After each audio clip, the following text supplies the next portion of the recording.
जय हिंद, वंदे मातरम। नमस्कार साथियों, पृथ्वी न्यूज चैनल में आपका स्वागत है। मैं हूं आपके साथ आपका मित्र योगी माथुर। आपको अपने जीवन का ऐसा कटु अनुभव साझा करना चाहता हूं जो शायद किसी के जीवन में देखने को मिलता है। 2014 को जिस बीजेपी सरकार को, जिस मोदी सरकार को हम सत्ता तक पहुंचाने के लिए इतने परेशान थे, इतने तत्पर थे, इतने सक्रिय थे, इतने समर्पित थे, इतने अग्रसर थे, इतनी अहम भूमिका में थे, और उसी बीजेपी सरकार को पे आज क्या क्या आरोप लग रहे हैं। 2014 की दिल्ली के अंदर जितनी भी मोदी जी की चुनावी सभा हुई थी, मैंने एक भी नहीं छोड़ी थी। सीएम की का चेहरा, प्रथम महिला आईपीएस अधिकारी श्रीमती किरण बेदी जी थी। क्या अम्बेडकर, क्या यहाँ जापानी पार्क और कॉलेज के बच्चों ने बोला कि अंकल जी रैली में जाने की दिहाड़ी मिलती है। एक बच्चे ने मेरे कहने से हर हर मोदी, घर घर मोदी का बोर्ड लगाया और उसको एक बाइक गिफ्ट कर दिए। 25,000 पत्रिका मोदी जी के नाम से वितरण करी, और मैंने कभी सपने में भी नहीं सोचा था। और उसी के अगेंस्ट गोष्ठियां होंगी, सभा होंगी, आंदोलन होंगे, धरने प्रदर्शन होंगे, और देश में असंतोष है, अराजकता होगी। तो कहीं ना कहीं गलती तो उस हमारी चुनी हुई सरकार में तो है ही, जो पिछले 3 महीने से बॉर्डरों पर बैठे किसानों की पुकार, उसकी मांग, उनके अधिकार नहीं सुन पा रहे। ये सब एक अहम और वहम, एक अहंकार की बात है, और यह अहंकार इस धरती का इतिहास रहा है। कौरव, कंस, रावण, इनसे बड़े कोई उदाहरण नहीं है, इनका भी नहीं रहा है, तो है। तो मेरे लिए एक विचित्र अनुभव है ये, और हम मातृभूमि के लिए समर्पित हैं, हम इसकी रक्षा के लिए तत्पर हैं। इस संदर्भ में जो देशद्रोही है वो अपना भी शत्रु है, जो देश हितैषी है वो अपना मित्र है। वो कितना बड़ा ताकतवर, कितना बड़ा पद वियोधे वाला हो, हमें इससे कोई अंतर नहीं है। हम भी माँ भारती के वीर सपूत हैं। क्रांतिकारियों की भाषा, बोली और उनके विचार, आचरण हमारे रग रग में समा चुका है। तो हम भी उस देशद्रोही ताकतों से टकराओगे, वो कितनी ताकतवर हो, और इस देश की एकता, अखंडता, महानता, सभ्यता और भारतीय संस्कृति की रक्षा करना हमारे जिद है, जुनून है, जज्बात है, जरूरत है, हमारा जमीर है, जमीन है। और हम कभी भी इससे हम किसी भी कीमत पर हम पीछे नहीं हट सकते। और जिसके अंदर जमीर जागृत है वो इस महापुनित कार्य में, संपूर्ण व्यवस्था परिवर्तन के लिए, में संपूर्ण क्रांति के में आप साथ आइए और सुनिए हमारे सुप्रीम कोर्ट के एडवोकेट आदरणीय वीरेंद्र जी से, जिसने साफ तौर पर बोल दिया कि बीजेपी की साजिश देश को तोड़ने की है। देखिए, जानिए, समझिए। ओम धैर्य धारण, ओम धैर्य धारण। हमारा आंदोलन था, आर्य समाज की विचार गोष्ठी थी वो। मैंने कहा भी 5 मिनट बुलवाना चाहते तो मुझे शुरू में ही सामने दे दो, एक बहुत ज़रूरी मीटिंग में जाना है। तो उन्होंने कहा नहीं, थोड़ी देर बाद बुलवाएंगे आप। तो वो भी चिंतन यही कर रहे थे जो चिंतन हम कर रहे हैं। तो उनको भी मैंने ये सुझाव दिया, एक ही वाक्य में आपको बताऊंगा कि आप आर्य समाज ने देश की आज़ादी में बहुत बढ़ चढ़ के काम किया, और आज 14 फरवरी है, महान क्रांतिकारी भगत सिंह, सुखदेव, राजगुरु को आज ही के दिन फांसी पे लटकाने का फैसला किया गया था। तो हम उनको भी याद करेंगे इस बहाने। आज का ही वो काला दिन था, और तुम्हारी शक्ति का जो क्षय हुआ है वो एक उदाहरण से बताता हूँ कि प्रधानमंत्री मोदी जब अपना पर्चा भर रहे थे बनारस में, तो आरएस प्रतिनिधि सभा के जो अध्यक्ष और मंत्री थे वो ताली बजा रहे थे। तो मैंने कहा आर्य समाज का दिवाला निकल गया। मैंने कहा तुम्हारा अब आर्य समाज नहीं है, ये है हिंदू आर्य समाज, और तुम सरकार के पिछलग्गू बने हुए हो, और जिधर मोदी चालीसा की पाठ होता है उसी में तुम भी अपना हथेली बजाते हो और गर्दन हिलाने लगते हो। इसलिए इसको छोड़ो। और समाज के बीच में स्वामी दयानंद ने सत्यार्थ प्रकाश में लिखा कि किसान राजाओं का भी राजा है। गलती से आज देश का प्रधानमंत्री और राष्ट्रपति अपने को राजा मान बैठे हैं, ये गलतफहमी है प्रधानमंत्री की। तो स्वामी दयानंद ने कहा किसान राजाओं का राजा है, और उसका तथ्य है क्योंकि सारी चीज़ें दूध, फल, सब्जी, अन्न जिससे हर इंसान का जीवन चलता है वो किसान के घर पैदा होता है। वो किसी फेसबुक से डाउनलोड नहीं हो सकता, दुनिया के किसी कारखाने में रोटी नहीं बन सकती, भूख का कोई इंतजाम नहीं है। अगर इस पार्क को सारे को सोने का बना दिया जाए और शाम को हमको भूख लगे तो वो सोने के से हमारी भूख नहीं मिटेगी। इसलिए स्वामी दयानंद ने कहा किसान राजाओं का भी राजा है। और पिछले 15 सालों में 4.5 लाख किसानों ने आत्महत्या करी है। किसी आर्य समाजी ने किसी मंच से आवाज उठाई? नहीं उठाई। ये तुम्हारे पतन का महान कारण है। ऋषि दयानंद की जय बोलते हो? ये कह के मैं वहां से चला आया। मैं कहा इस पे विचार करो। और आर्य समाज का जो मौलिक सिद्धांत है, देश के लिए काम करने के लिए, सभ्यता के लिए, संस्कृति के लिए, देश की सुप्रीम कोर्ट ने कहा कि गांव का लड़का और लड़की आपस में शादी कर सकते हैं। इस देश को ये कभी मान सकता है कोई? तुमने आवाज उठाई तो जो सामाजिक संगठन है उनका दिवाला निकला पड़ा है। आप बहुत देर से बात कर रहे हो, बहुत सारे सामाजिक संगठन इस देश में काम कर रहे हैं और उनके दिल में पीड़ा है, कुछ ना कुछ अपने तरीके से काम कर रहे हैं, सोच रहे हैं। बहुत सारे राजनीतिक संगठन हैं, बड़े बड़े जो राजनीतिक दल हैं वो गुंडों के, डकैतों के गिरोह बन चुके हैं। बहुत सभाओं में मैं जाता हूँ, स्पष्ट बोलता हूँ इस बात को, और हम सिद्ध कर देंगे। इस देश में कोई प्रजातंत्र नहीं है, ये नाम मात्र का प्रजातंत्र है। पार्लियामेंट के अंदर भी 10-15 पार्टियां हैं, उनके जो लीडर हैं वो आपस में बैठ के बातचीत करते हैं, सेटिंग करते हैं, कुछ आउट हो जाते हैं। 40-50 आदमी होते हैं। आपने देखा होगा पार्लियामेंट किस तरीके से चलती है, जहाँ विचार गोष्ठी होती है, विचार विमर्श, जिसको देश की बड़ी पंचायत कहते हैं। आज पार्लियामेंट पूरी तरीके से अप्रभावी हो चुकी है। देश की सर्वोच्च न्यायालय, हाई कोर्ट पूरी तरह से निष्प्रभावी हो चुके हैं, और पूरी सत्ता का केंद्रीकरण एक आदमी जो अपने को राजा मान बैठा है, जिसने इस कानून को पढ़ा नहीं, आज भी इस कानून को पढ़ के नहीं सुना सकता। अगर उसके सामने हिंदी अंग्रेजी में दे दे, वो इस कानून की बड़ाई करता हुआ बंद नहीं हो रहा पिछले 6 महीने से। और जो मेरे मित्र कह रहे थे 2 महीने से किसान आंदोलन है, किसान आंदोलन तो पिछले 7 महीने से चल रहा है। जून में जैसे ही अध्यादेश आए थे उसके तुरंत बाद हमने कुछ पढ़े लिखे लोग जो इस बात को समझते थे भाषा को और उसको कानून को पढ़ा। हमने कहा ये कानून जो है किसान को मौत के घाट उतारने का और पूंजीपतियों का पूरा राज कायम करने का, इस देश को गुलाम बनाने का बीजेपी का षड्यंत्र है। और जो तुम्हारे सांसद हैं वो तो उस कानून जैसा आप बता रहे थे वो पढ़ते ही नहीं है, कुछ पढ़ना ही नहीं जानते, कुछ उस बहस में हिस्सा ही नहीं लेते। और जो वहाँ पढ़े लिखे भी हैं वो 100 200 करोड़ के आदमी है, वो बिजनेसमैन है, वो अपने व्यापार को बढ़ाने की, कॉन्ट्रैक्ट की बात करते हैं। उनके दिल में किसान के लिए, मजदूर के लिए कोई दिल नहीं है। और इस देश में किसान को लूटने का कानून बने, इससे बड़ी शर्म की बात नहीं हो सकती। उसको कृषि सुधार का नाम दिया जाता है। इसको क्या कह रहे हैं पढ़े लिखे लोग? कृषि सुधार बिल। और जो अर्थशास्त्री है, मैंने भी अर्थशास्त्र से एमए किया है, चौधरी चरण सिंह के साथ काम करने का मौका मिला है, उनकी किताबें भी एडिट करी हैं, और देश दुनिया के, अमेरिका तक के अर्थशास्त्रियों को पढ़ा है। कोई हमें बता दे कि किसी अर्थव्यवस्था को इस तरह से काबू में करने का किसान के नाम पे क्या सुधार हो सकता है। और पार्लियामेंट ने कानून पास कर दिया हाथ उठा के। वो देखते हैं मोदी किधर को पुतली घुमा रहा है तो संसद उधर नाचने लगती है। यही लोकतंत्र है। ब्रिटेन के प्राइम मिनिस्टर ने, वहां है लोकतंत्र। ब्रिटेन का प्राइम मिनिस्टर यूरोपियन यूनियन में कह के आ गया कि फला डेट तक 2 महीने बाद हम यूरोपियन यूनियन से बाहर हो जाएंगे। उसी की पार्टी के आदमियों ने संसद में उसको घेर लिया कि प्राइम मिनिस्टर तुमको ये पावर नहीं थी, तुमने संसद ने पावर दी थी, आप कैसे वहां पर वायदा करके आए हो? नहीं होगा उस डेट को। पार्लियामेंट में बहस हुई, उस प्रधानमंत्री को इस्तीफा देना पड़ा। अगला प्रधानमंत्री आया और संसद को भी वहां के सांसदों ने कहा संसद को ये राइट है ही नहीं, इंग्लैंड के लोग तय करेंगे कि हमें यूरोपियन यूनियन में रहना है या उसमें नहीं रहना है। और फिर आपको याद होगा कि पूरे देश में जनमत संग्रह हुआ।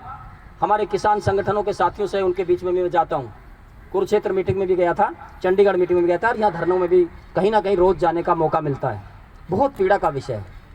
हमारे 200 से ज़्यादा किसान वहाँ शहीद हो गए। कोई ठंड से मर गया, कोई बौछार से मर गया, कोई भूख से मर गया, कैसे भी हुआ, बहुत पीड़ा का विषय है। और देश का प्रधानमंत्री अंबानी के यहाँ बेटा पोता पैदा हो और भागा भागा वहाँ चला जाए हवाई जहाज में और किसानों के बारे में एक शब्द ना बोले।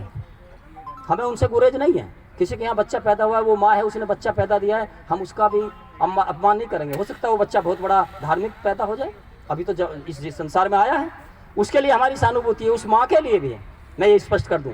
लेकिन मेरा ऑब्जेक्शन है, हम सबका ऑब्जेक्शन है कि इस देश का प्रधानमंत्री एक पूंजीपति, जिस पर करोड़ों लोग उंगली उठा रहे हैं कि अंबानी से इसकी दोस्ती है, करोड़ों लोगों की परवाह किए बिना वो वहाँ जाता है और हमारे 200 किसान शहीद हो जाते हैं, उसके बारे में वो सांत्वना भी व्यक्त नहीं करता। देश का राष्ट्रपति 5 लाख रुपए की तनख्वाह लेता है। अभी से बात कर रहे थे, सारा ब्रिटिश सिस्टम है कि महारानी के बारे में कोई नहीं बोलेगा। इस देश में भी महामहिम आके मेरी सरकार ने कृषि सुधार का बिल पास किया है, किसानों के पक्ष में है। लाखों किसान बैठे हैं और देश का राष्ट्रपति संसद में बोल रहा है जो सरकार ने लिख के दिया, तो फिर जरूरत क्या? कानून में परिवर्तन कर दो, संविधान में, कि जो प्रधानमंत्री कहेगा वही फाइनल है। ना आंदोलन की जरूरत है, ना विचार गोष्ठी की जरूरत है। भैया प्रधानमंत्री 5 साल के लिए बन गया, अब जो प्रधानमंत्री दिन में यदि कहेगा रात, तो हमें भी रात कहनी होगी। ये कानून बना दो, ये ढकोसला क्यों चला रखा है? ये सारा ब्रिटिश सिस्टम है। 1935 का संविधान जू का तू उठा के रख दिया, कुछ फंडामेंटल राइट और वो कुछ चीज़ें स्वतंत्रताएं वगैरह कुछ दे दिए, बाकी ये अपना कुछ इसमें है ही नहीं। अपना वो है जो कैप्टन साहब बात कह रहे थे, इस देश में प्राचीन काल से आप उठा के देख लो, यहाँ प्रजातांत्रिक गणराज्यों की व्यवस्था थी, जो गणराज्य भारत के संविधान में भी शब्द है। गणराज्य किसका शासन कहते हैं? गांव को पता है यहाँ से नाला निकलेगा, यहाँ तालाब खुदेगा, यहाँ वन क्षेत्र रहेगा, यहाँ पे खाने इसका क्या प्रबंध करना है पूरे देश के अंदर, तो गांव के लोग ही तो व्यवस्था करेंगे। पहले गांव से पूरा टैक्स कलेक्शन होकर शहरों से दिल्ली में जाता है, फिर वहाँ बाढ़ आ जाती तमिलनाडु में, तो केंद्र सरकार तय करती है कि विशेष टीम हवाई जहाज से जाएगी, वो जाके देखेगी इस बांध का प्रबंध क्या किया जाए, कितना रुपया आवंटित किया जाए।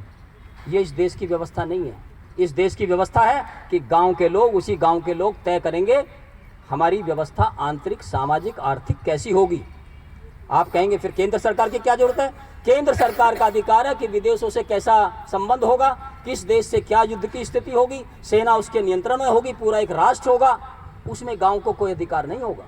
गांव कहने लगे पाकिस्तान से लड़ाई लड़नी है, नहीं लड़ रही, नहीं, वो केंद्र सरकार का विषय है कि वो देश की बाह्य सुरक्षा करे और आंतरिक रूप से हमारे देश के लोगों की व्यवस्था करें। और न्याय की व्यवस्था भी, जो हमारी पंचायतें 3 घंटे में ज़्यादा से ज़्यादा बड़े से बड़े मसले को 2 दिन में 3 दिन में पंचायत बिना कोई तनख्वाह लिए न्याय का फैसला कर देती थी, किसी भी मुकदमे का, किसी भी वाद विवाद का, वो फैसले 20, 30, 40 साल तक चलते रहते हैं और उसका कोई समाधान नहीं है।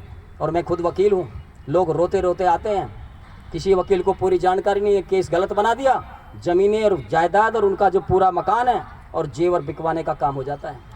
ये हालत आपकी न्याय व्यवस्था, चूँकि वकीलों को तो अपना बिजनेस है, अपनी फर्म खुली हुई है बड़े बड़े वकीलों की। कितने वकील हैं जो उस तरीके से धार्मिक व्यक्ति से काम कर रहे हैं, जस्ट अनजस्ट का निर्णय करके मैं केस लड़ूंगा। तो ये सारी परिस्थितियाँ इतनी गंभीर हालात पैदा हो गई हैं कि जो प्रजातांत्रिक व्यवस्था जैसी भी लंगड़ी लोड़ी हमने लाई थी और पार्लियामेंट में जिसमें हमने कहा था कि इस पर विचार होगा, तो कानून पास कर दिया। उनको कानून पास करने वालों को पता नहीं है। आज बुलाइए आप सांसदों को, अगर पूरी पार्लियामेंट के अंदर 20 सांसद ये बता दें इस कानून के ये प्रोविजन है और हमने इसलिए इसके ऊपर बहस करी है, जिस वक्ता का नाम आता है बीजेपी और उसके अलाइड ऐसे दल हैं, उनको शर्म आनी चाहिए। अब जब किसानों ने विरोध कर दिया तो आकर के कहते हैं हाँ गलती हुई है, इसको सुधारना चाहिए सरकार को, और वहाँ उस बिल को पास करने में अपने एमपीओ को वोट दिया है। इससे बड़ी शर्म की बात क्या हो सकती है कि तुम जिसको पता ही नहीं किया तुमने कि गलत है कि सही है, अगर मोदी चाह रहा है तो हमको समर्थन करना, चूंकि ये हमारी सुविधा के लिए है। हजारों हजार करोड़ रुपया उन पार्टियों के अध्यक्षों और सांसदों ने कमा रखा है। ये मोदी की पुतली ऐसे ही नहीं डरता है। कोई राजनीतिक आदमी जो कुर्ता पजामा पहनता है वो डरता नहीं है। डरता इसी बात से है कि शाम को मोदी ईडी भेज देगा, सीबीआई लगा देगा, जेल में डाल देगा, इसलिए रुपया भी जाएगा और जेल में भी रहूँगा, इसलिए चुप रहने में फ़ायदा। जो मोदी कह रहा है उसी को मान लूँ, ये है उनकी कमजोरी। किसान की कोई कमजोरी नहीं। मैंने उस दिन भी कहा था, टीवी वाले आए थे और सिंगू बॉर्डर पे, मैंने कहा इस बार किसान सामने है, मोदी अब बीच में है। सामने किसान खड़े लठ लेकर के, और जो बड़े बड़े साइलो अडानी अंबानी ने बना दी ना गोडाउन, जो प्लानिंग और जियो का मार्ट, वो बैग छापे बैठा अंबानी, पीछे दोनों खड़े अपनी जेब में हाथ दिए हुए। वो कह रहे हैं मोदी जी पीछे नहीं हटना है, 20,000 करोड़ खर्च करें चुनाव में, हवाई जहाज में घुमाया है पूरे देश में, 1 भी रुपया टिकट का नहीं लिया, जगह जगह जहाँ ठहरा अच्छे से अच्छा भोजन कराया है, सारी सुविधाएं कर दी हैं, सारी रैलियों में तेरे पोस्टर लगवाए, पूरे देश में एक भी खंबा नहीं छोड़ा। तमिलनाडु में एक आदमी पैसे वाला था, ये वैसी नहीं बात है मैं कह रहा हूँ, उस बेचारे ने, वो भी रईस था, उसने खूब नगर पालिका से कोशिश करी, इतना पैसा ले लो मेरे पोस्टर तो लग जाने दो। ऑलरेडी सारे पोस्टर पर मोदी जी का फोटो था। और यहाँ से लेके मैं उत्तराखंड गया, उस दिनों पहाड़ पे जाता रहता हूँ कई बार, वहाँ तक सारे में मोदी मोदी, कभी उसकी सुनहरी जैकेट है, कभी ऐसी जैकेट है, मतलब सैकड़ों किस्म के रंग तो जैकेटों के हैं। ये देश का प्रधानमंत्री जो कहता है मैं तो सन्यासी की तरह घूमता रहा हूँ। तो जब इस देश की ये स्थिति बन गई है, तो अब किसान और मजदूर और जो शहर के लोग हैं, एक सबसे बड़ा षड्यंत्र है इस सरकार के द्वारा, जो उसमें बीजेपी समर्थन कर रही है। दुर्भाग्य की बात है कि पार्टी और सरकार अलग होती हैं। कई ऐसे उदाहरण हैं कि लोहिया जी ने अपनी पार्टी का ही विरोध कर दिया, कई ऐसे उदाहरण है, चौधरी चरण सिंह ने अपनी पार्टी के विरोध में, नेहरू जी ने कहा कोऑपरेटिव फार्मिंग लागू करेंगे, और चौधरी चरण सिंह एक उत्तर प्रदेश के नेता थे, खड़े होकर कहा मेरा इस बिल के विरोध में ये प्रस्ताव है, मैं विरोध में बोलना चाहता हूँ। विरोध में बोले 1 घंटा, नेहरू जी को वो प्रस्ताव वापस लेना पड़ा। क्या आज ये पार्टियों में व्यवस्था है? तभी चौधरी चरण सिंह ने उन किसानों को, हजारों को गुलाम होने से बचाया था। उन्होंने रूस का और उसका सारा इतिहास पढ़ा था, चाइना का, और पूरी दुनिया की एग्रीकल्चर व्यवस्था 1954 में किताब भी लिखी थी, कोऑपरेटिव फार्मिंग एक्सरेड। तो जो पढ़े लिखे लोग हैं, अगर वो संसद में जाएंगे, और ये संसद को मैं बता सकता हूँ, टाइम नहीं है, कभी अलग डिबेट में बताऊंगा, इस कानून को पास करने का संसद को अधिकार ही नहीं है। आपको बहुत गहरी बात बता रहा हूँ। राज्य जिनको ये चाहिए था कि ये संसद को अधिकार नहीं, हम राज्यों का अधिकार छीन लिया, वो कह रहे हैं मोदी जी का चालीसा पढ़ रहे हैं। हमारे मोदी जी ने क्रांतिकारी कानून बनाए, हमारी मोदी जी ने क्रांति, जिस पार्टी का ये हो उसका तो दिवाला निकल गया। मैं तो कहता हूँ जो हालत तुम कांग्रेस को कोसते हो दिन रात, जो कांग्रेस की हालत 40 साल में हुई, बीजेपी की वो हालत 50 साल में हो गई। कांग्रेस के अंदर भी भड़वा जैसे थे, देवकांत भड़वा था, India is Indira, Indira is India, यो कह दिया था उन्होंने इमरजेंसी से पहले। और अभी जो स्थिति है, अभी बस ये नहीं कहा है कि Modi is India, India is Modi, ये बस कहने कसर आ रही, वैसे यही है। तो आज के हालात में आपको ये करना है, जो मेरा अपना सुझाव है, कि जो झूठ का एक पहाड़ खड़ा कर दिया इन किसान आंदोलन के खिलाफ, जो शहर में लोग रहते हैं, हमारी रोज बात होती है, मीडिया पूरा तरह बिकाऊ है, सोशल मीडिया के माध्यम से जगह जगह पंचायतें करके गांव के लोग तो काफ़ी समझ गए हैं, क्योंकि गांव, मैं बताता हूँ, मेरा कन्विक्शन है, खाना होगा डाल के चलो ठीक है, जो शहर में रहता है उससे 10 गुनी बुद्धि होती है, समझ होती है चीज़ों की। इसलिए शहर के अंदर आप बड़ी बड़ी गोष्ठियाँ, बड़ी बड़ी मीटिंगें, बड़ी बड़ी पंचायतें करके चौराहों पे उनको ये बताने की ज़रूरत है कि ये किसान तो जैसे तैसे 2, 3, 4 साल निकाल लेगा, अपने लिए उत्पादन कर लेगा, गेहूं का, चावल का, गन्ने का, जो भी उसकी फसलें हैं, और अपने घर के लिए इस्तेमाल कर लेगा, दाल का, नमक लेके गुजारा कर लेगा। लेकिन ये बताइए, जो तुम शहर के लोग रहते हो, दुकानदार हो, छोटे मजदूर हो, दिहाड़ी वाले हो, और भी लोग हैं मिडिल क्लास के, जो चावल तुम 50 रुपये लेके आते हो किराना की दुकान से, उस चावल को 150 और 200 रुपये में बेचेगा अंबानी। पूरी उसकी तैयारी कर ली है, क्योंकि 30 लाख करोड़ का बिजनेस है, एग्रो बिजनेस, और उस पर ये अडानी और अंबानी ने कहा कि सारे बिजनेसों में सैचुरेशन पॉइंट आ गया। ये बिल क्यों लाया गया है? वैसे नहीं लाया गया। कोई शेयर मार्केट में प्रॉफिट नहीं होता, ऑटोमोबाइल में प्रॉफिट नहीं होता, उसकी एक सीमा होती है, इकोनॉमिक्स में होता है कि उससे बाद में आप फिर प्रॉफिट नहीं हो सकता।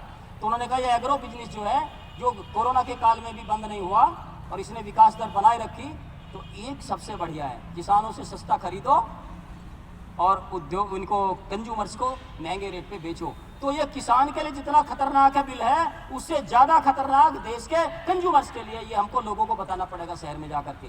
दूसरा, जो दुकानदार हैं, जो अभी मोदी मोदी कह रहे हैं, चिल्ला रहे हैं कि जो भी है ठीक कर रहा है, किसान तो पाखंडी हैं, किसानों को तो पैसा मिल रहा है, आड़ती चंदा दे रहे हैं, अरे किसान तो वो है ही नहीं, वो तो कांग्रेसी हैं।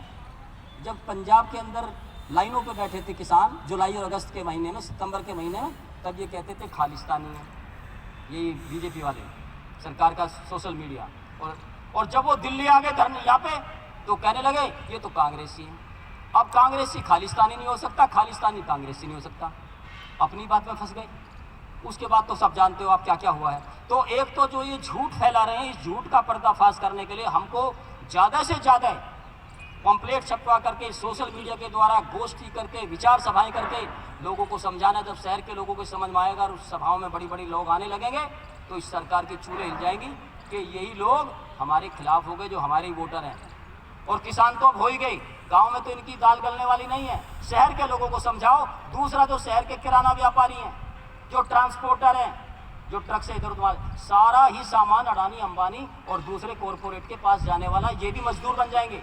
किसान तो मजदूर बनेगा ही बनेगा, ये भी मजदूर बन जाएंगे। इसलिए इसमें ये बिल इतने खतरनाक है कि इस देश का प्रजातंत्र, चौधरी चरण सिंह ने एक बार कहा था कि अगर इस देश के प्रजातंत्र को जीवित रखना चाहते हो, मजबूत रखना चाहते हो, तो किसान को स्वतंत्र और मजबूत रखना पड़ेगा। अगर किसान जिस दिन गुलाम बना, जिस दिन किसान कमजोर हुआ, उस दिन इस देश में प्रजातंत्र नहीं रहेगा। और वही प्रजातंत्र को आज आप देखिए, पूरे देश में मजदूरों का कोई आंदोलन नहीं है। इस देश में व्यापारियों का, दुकानदारों का कोई आंदोलन नहीं है। इस देश में बेरोजगार नौजवानों का कोई आंदोलन नहीं है, क्योंकि बेचारा बेरोजगार नौजवान अपने माता पिता बुढ़ापे में दवाई लेने के लिए पैसे नहीं है, वो आंदोलन कैसे चलाएगा? आंदोलन चलता सख्ती से। मीडिया वाले एक दिन कह रहे इनको आंदोलन चलाने के लिए इनकी रसद कहाँ है, हमको ये पता नहीं चल रहा। मैं उसका कंधा पकड़ के ले गया एक ट्रैक्टर के पास। उस ट्रैक्टर ट्रॉली में आटा भरा हुआ था, आलू थे, गोभी रखी थी। मगर ये है इनकी रसद, ये है इनका चंदा जहाँ से आता है। ये किसान में वो ताकत है कि ये लगातार 60 साल भी ऐसे आंदोलन कर सकते हैं। तुम कह रहे हो 60 दिन की बात, क्योंकि जिसके घर अन्न पैदा होता है, दूध पैदा होता है, पशु हैं। और जो ठंड की बात तुम कर रहे हो, 1 डिग्री टेम्परेचर में ये किसान जो है खेत में पानी बनाता है। इसलिए मेरा अपना अनुमान है कि बहुत शॉर्ट में मैं कर रहा हूँ। आप लोग अगर ये आंदोलन विफल हुआ तो पूंजीवादी ताकतें सफल हो जाएंगी। ये पूरा एक युद्ध है, धर्म युद्ध है, ये है धर्म युद्ध। और अगर ये पूंजीपति कामयाब हो गए तो ये देश हमेशा हमेशा हजारों साल के लिए गुलाम हो जाएगा। कोई लड़ नहीं सकता, क्योंकि लड़ाई लड़ने के लिए पेट में रोटी चाहिए, हाथ में लठ चाहिए, और पीछे इतना हो कि अगर वहीं से रसद आ रही है, वही लड़ाई लड़ेगा। इतिहास गवाह है, आप सब बुद्धिमान लोग हैं। इसलिए मेरा आप लोगों से निवेदन है कि शहरों के अंदर मीटिंग करो और इनके झूठ का पर्दाफाश करो। इनके झूठ का जगह जगह जाकर के पर्दाफाश करो, सोशल मीडिया पे करो, और इनको अच्छी बुरी हर तरीके से, शांतिपूर्ण तरीके से जो बात होगी आगे देखी जाएगी। जहाँ तक मिलिट्री और पुलिस का सवाल है, उसको भी देखेंगे जब होएगा व्यवस्था। तो मोदी ने जो ये सोच लिया है, देश के प्रधानमंत्री ने, कि मैं ही राजा हूँ इस देश का, जो चाहूँ वो कर सकता हूँ। ये किसान आकर के खड़े होंगे और इसका 80% जो आभा मंडल था ना विदेशों में, वो सारा किसानों ने धो दिया है। मैंने उस दिन वहाँ मीडिया वालों से कहा था कि हिला हिला कर देख रहे हैं कि ये प्रधानमंत्री जब 14 से पहले भाषण दिया कि जब पहली बार मैं मीटिंग करूंगा प्रधानमंत्री बनने के बाद, किसानों का सारा कर्जा माफ कर दूंगा। और 14 से बाद में इसने क्या करा कि कर्ज में डूबे जो किसान आत्महत्या करते हैं, उनका आंकड़ा प्रकाशित करना ही सरकार ने बंद कर दिया। तो ये सरकार वो सारे काम करना जानती है, क्योंकि ये सरकार डेमोक्रेटिक है ही नहीं। इसके विचार में प्रजातंत्र ही नहीं है, इसके विचार में दूसरे के विचारों का कोई महत्व ही नहीं है। जो हम कह रहे हैं वही सही है, जो हमने कर दिया वही पास है। और ये होगा नहीं, बिल्कुल नहीं होगा। इसको देश के किसान होने नहीं देंगे। मुगलों से टक्कर इन किसानों ने ली, अंग्रेजों से टक्कर इन किसानों ने ली। अंग्रेजों ने क्या क्या नहीं किया, पूरे गांव को चारों तरफ से घेर के किताबें पढ़ लो, तोप लगा दी, आग लगा दी गांव में, और जो लोग उससे भागे आग से जलने से बचने के लिए, उनको गोलियों से भून दिया। जहां तक के अत्याचार से अंग्रेजों ने किए। और तुम ब्रिटेन के प्राइम मिनिस्टर को बुला के यहाँ गेस्ट बनाते हो 26 जनवरी पे, ये नकली गणतंत्र दिवस मनाते हो। किस लिए प्राइम मिनिस्टर को बुला रहे हो, ब्रिटेन के प्रधानमंत्री को? वो जहाँ तक तुम्हारा, अब हम भी तुम्हारे अभी भी गुलाम है। तो इस देश के नेताओं की मानसिक गुलामी कहीं गई नहीं है। स्वावलंबी बनने के लिए अपने अंदर गांव को पूरा स्वावलंबी बनाना पड़ेगा, गांव की पंचायतों को इतना मजबूत करना पड़ेगा, नेताओं को गो बैक, हमारी अपनी व्यवस्था हम कर लेंगे। मजिस्ट्रेट, एसडीएम तू बने रहो, डीएम बने रहो, तुम्हें हमारे गांव में दखल देने का कोई अधिकार नहीं है। ये सारी व्यवस्था तो अंग्रेज ने बनाई थी, हमारी व्यवस्था तो गाँव की पंचायत व्यवस्था है। जय हिंद, जय भारत। बहुत धन्यवाद।